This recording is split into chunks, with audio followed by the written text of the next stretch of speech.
Когда ты закончишь? Идя навстречу. Опять задерживаешься на работе? Это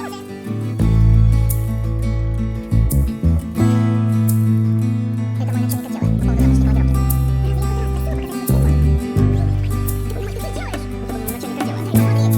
Я хочу посмотреть. Зачем создать моего начальника отдела?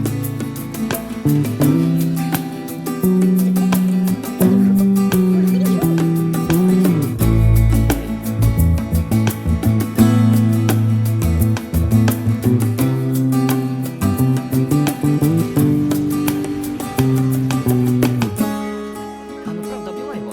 Офигеть, ты это видел? Безумие. Думаю, нет.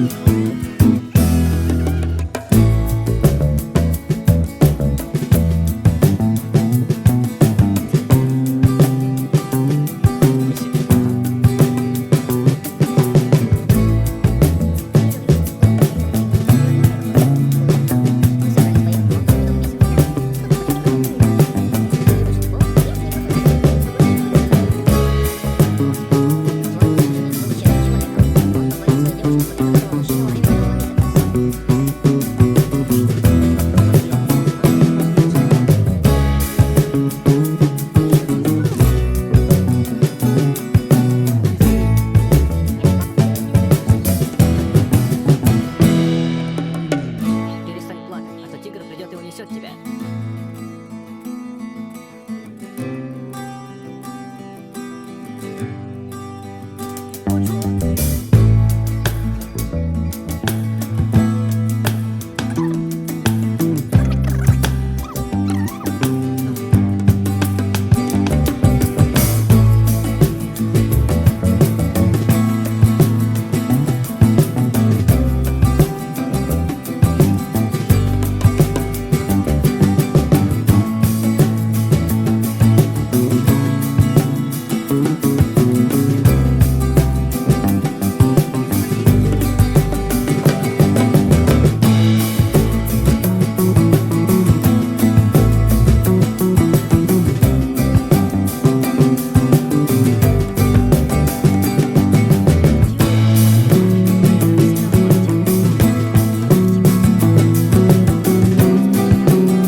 Слишком часто ранили.